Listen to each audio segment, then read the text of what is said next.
Hi folks, welcome to the channel and thanks for joining me. So I've got an unboxing video for you today. It's actually obviously not this one, which was, I was going to say unboxed, shall we say unbagged. So this is basically the sublime to the ridiculous here. We've got a situation where this was a vintage in-box complete item, okay, which you would have expected to have been in a secondary box, properly packaged up and safe and whatever, and it literally arrived in the post in that, and I'm like, you are kidding me, you're absolutely kidding me. Anyway, I had a big rant on the unboxing video that I've just recorded for that.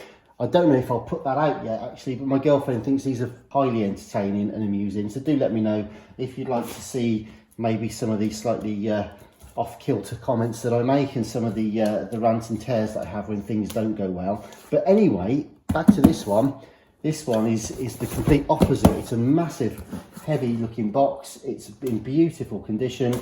Somebody obviously values whatever is in here. And I genuinely don't know either. There's so much stuff coming through the channel at the moment that I don't actually know what is in here. So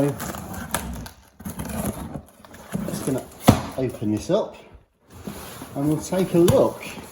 Alrighty, so, and this is what I mean, this is the sort of thing I would expect to do myself, which is to have a decent box over the top, so if there's a cassette mech in here, it protects things from going through. And trust me, I had a vintage JVC boombox not so long ago that had something driven straight through the cassette deck. Anyway, plenty of reading material, so that's quite nice if you want to take a break from repairing personal stereos and 8-tracks. And here we go. Ah, nice. Okay. Righty-ho. Okie dokie. Right, well there's a power lead. I'm hoping it hasn't done any damage. Right. Okay, let me just get rid of this box. And I will show you what we have. And this, ladies and gentlemen, is a Hitachi, and it's a TRK-8080.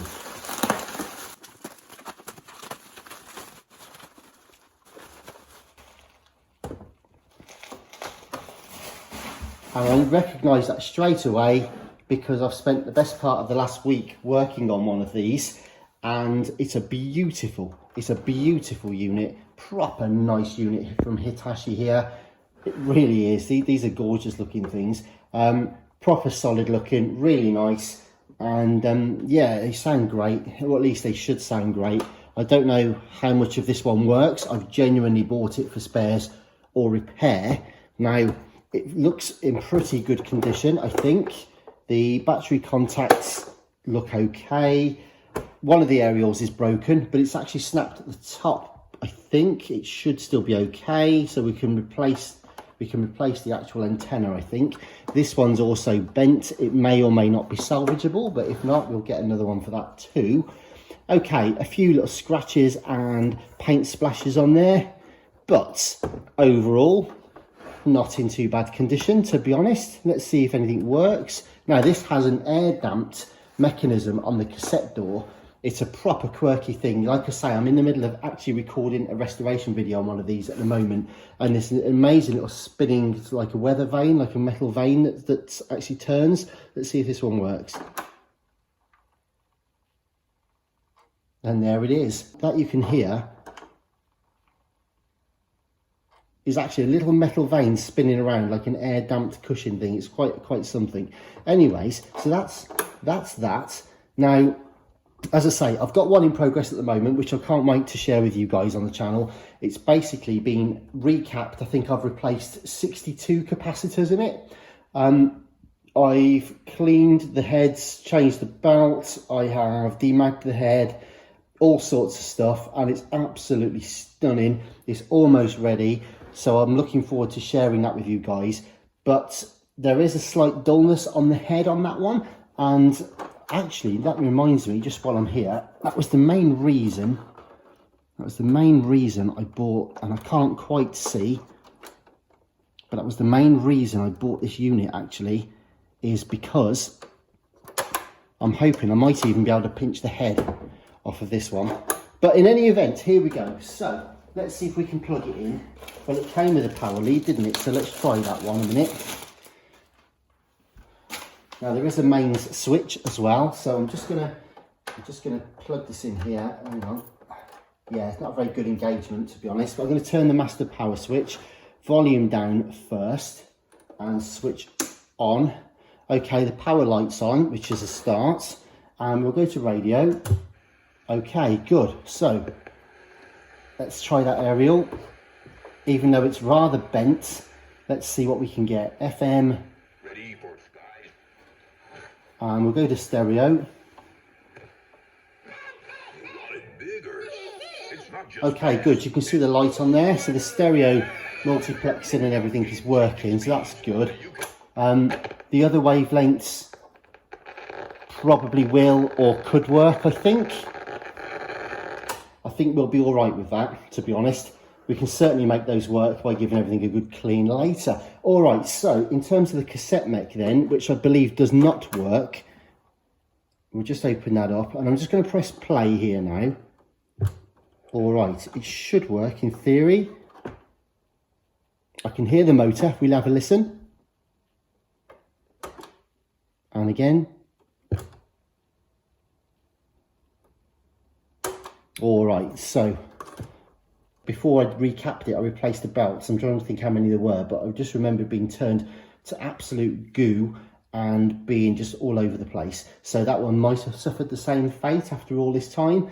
But in any event, the radio is working. Let me just check the volume again. All right, it's a bit scratchy. So, all right, and and also it doesn't go to 0.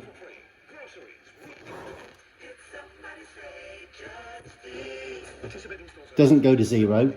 Now, I've had that either on the other one of these that I've got, or a different radio recently. I think it was a Sony CF520 actually, and it wouldn't go to 0 on the volume, and that was because the sort of piggyback board that carries the controls, there's a fracture between that and the motherboard, so it wasn't actually completing all of the circuits properly, and as a result, even though the resistance was working out okay on the volume, it wasn't actually going to 0 on the output. So that might be the issue with that one. But I just want to see if the equalizer buttons are working and the balance.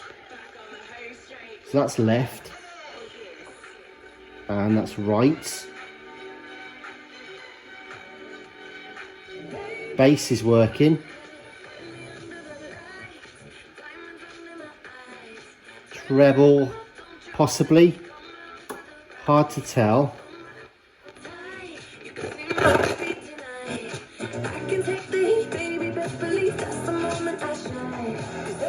Yeah, treble seems to be working okay. All right, well, we'll try all the other stuff that relates to the tapes and different modes and that in due course. But basically, I just wanted to give you a very quick overview of this one. It's a beautiful old unit. I mean, this particular one is not nearly as clean as the one I'll be sharing with you first on the channel, but nonetheless has genuine potential. It's pretty much all there. It's pretty clean overall. Yes, it's seen a little bit of decorating, and there's a few paint splashes and a few scratches and stuff like that.